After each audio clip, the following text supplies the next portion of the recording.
Jamie Lee Curtis is currently doing press for the much belated sequel to Freaky Friday alongside Lindsay Lohan, and it's ironic that she is making comments about the scourge of plastic surgery on faces in Hollywood, given the fact that her co-star Lindsay Lohan has clearly gone through an intense transformation in just recent months with plastic surgery. She looks completely unrecognizable in a good way, but Jamie Lee Curtis has some very strong words for plastic surgery and what she calls the cosmeceutical industrial complex in a new interview with The Guardian. She is, of course, your case du jour for pretentious Hollywood, you know, pseudo-intellectuals, but she is charming, so I'll give her that. They say, specifically, Jamie Lee Curtis doesn't care about the orthodoxies of an industry in which women are shamed into having cosmetic surgery before they hit 30. Can I ask you a question? Is it that they're shamed into it, or do they want to? I would say that it's probably a mix of both, because when you're in a highly visible career, people are going to pick apart your appearance and say, like, she should get that fixed, you know, she should do that, whatever. It doesn't mean you need to listen to them, for sure, but I am certain that every actress receives comments like that. I would have loved to see, her nose or whatever. I would have loved to see a framing of this where it says, in an industry where women go to increasing lengths to stay relevant, something that doesn't take the onus off them and put it on somebody else, because it's always society's fault when people want to blame somebody else. The amorphous, you know, it's the industry, it's the agents, it's the directors, it's anybody but I'm vain and I want to look different. And I just feel like there's a way to phrase that opening paragraph that would maybe be a little bit more kind to the truth. To be fair, that's the journalist's words. That's not a quote from I understand. Jamie Lee Curtis, but she did talk about her experience of going under the knife at 25 years old. Yeah, no, I meant said, I would have preferred the journalist to have taken a different approach. Continue. Jamie Lee Curtis has spoken of having a procedure herself at 25, following a comment made on the set of a film that her eyes were baggy. So this is from someone within her industry who said this to her face. I think if you had an experience like that, you would probably feel like actresses are shamed into getting cosmetic procedures, right? Someone on a set told her to fix her baggy eyes. When she was 25. Now she's 66. Nowadays, I believe that as much as there is an industry of people that where, you know, their managers saying, you need to get this done, you need to get this done. I also think that it's unfair to assume that these women don't also have a certain level of vanity and want to look a certain way. She ended up regretting getting that procedure, and in the years since has made an outlandish decision to wear her hair gray and issue surgical tweaks. That Curtis is the child of two Hollywood icons, Tony Curtis and Janet Leigh, and thus an insider since birth, either makes this more surprising or explains it entirely. But either way, she has become someone who appears to operate outside usual Hollywood rules. I think that she did exactly, like, she is a good example of somebody who, her hair has been short for quite some time now, and it works for her, and she's aged gracefully. I don't know, again, I don't know if she's not disclosing stuff, for sure, but I looked at, I remember she randomly made like a 3-episode guest arc in NCIS in like 2010 or something. And that was what, 15 years ago? She looked great for her age then.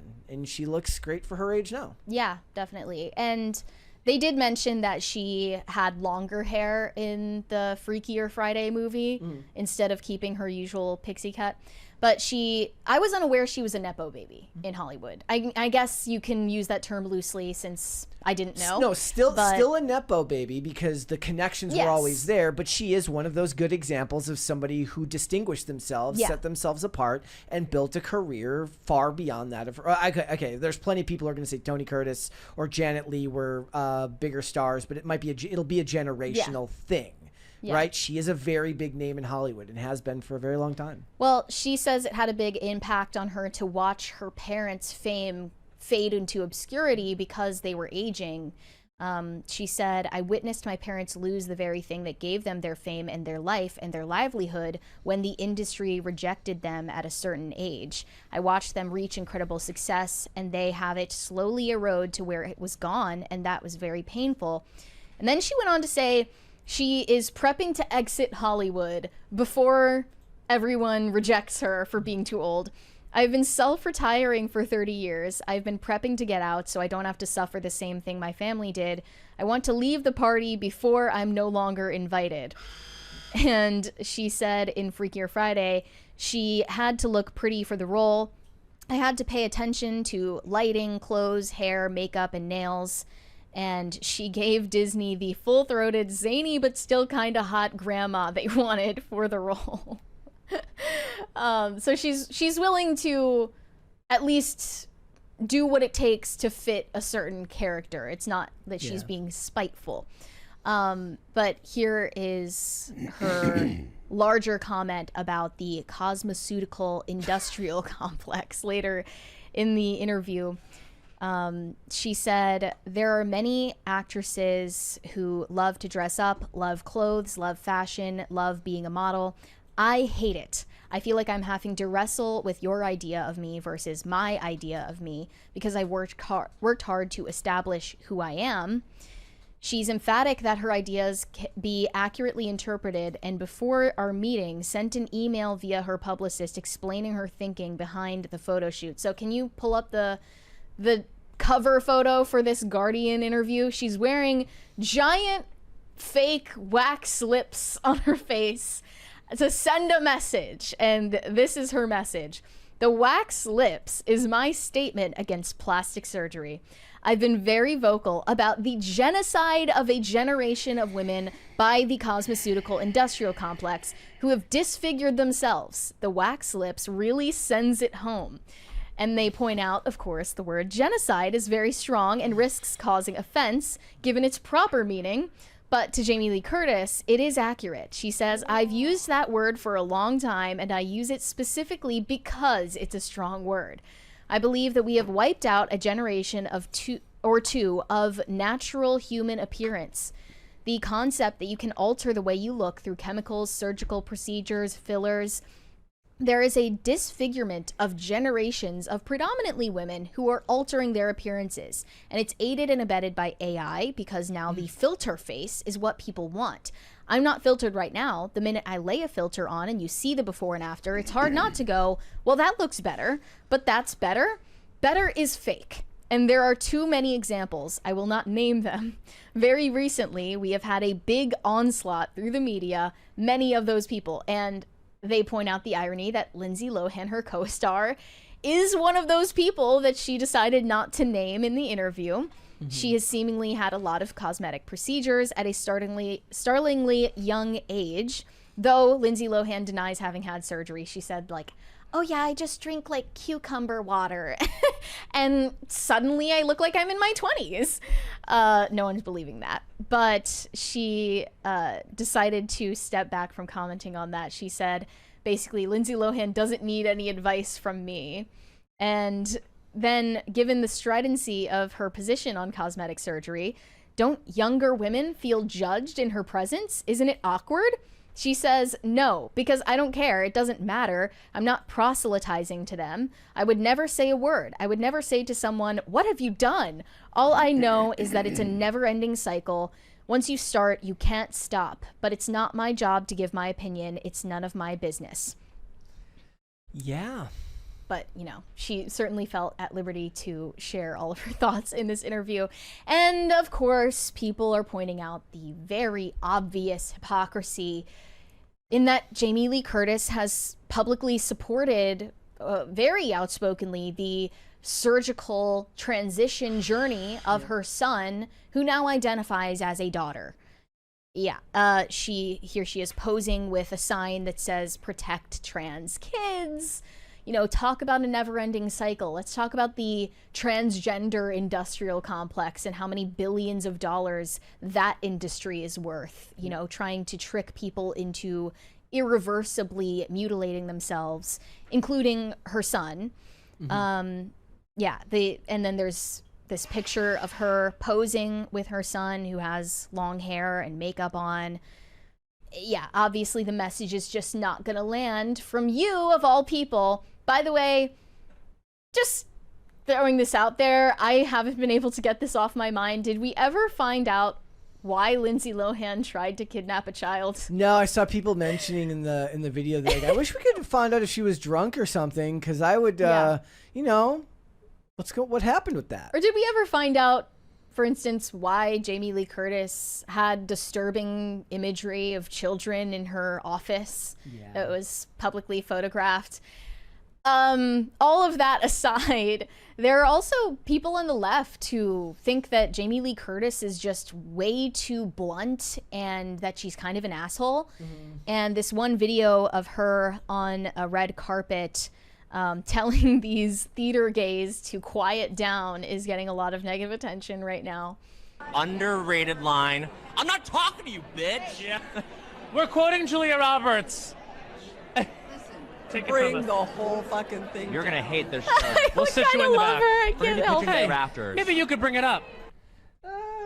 Bring the whole thing down.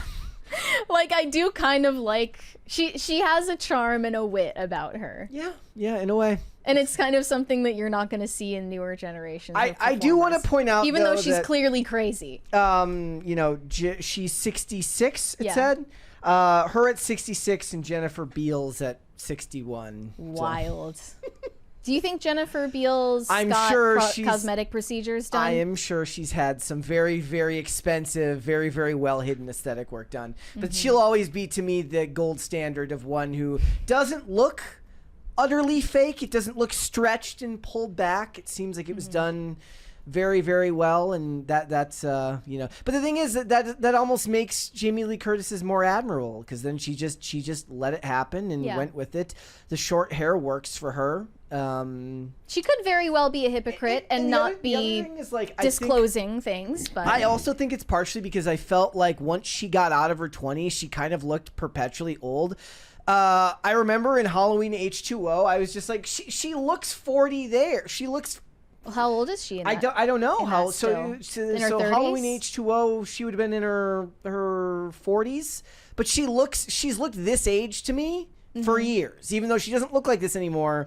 My first exposure to her was not in the original Halloween from 1978. It was from many, many decades after that. She kind of just paused. I didn't grow up with her when she was, you know, the original one of the original Scream Queens. So, well, Lindsay Lohan has had, by far, to me, the most shocking plastic surgery transformation and the most well done and probably one of the most expensive. And you can credit that to deep plane facelifts, where they lift the muscle inside your face individually instead of your skin, and also allegedly injections of corpse fat, like actual fat from cadavers, instead of filler. I heard a story about BBL smell, Brazilian butt lift smell. No. Because they use the fat from, you know, I'm not sure where they use the fat, where they get the fat from, but if it doesn't have the proper blood flow,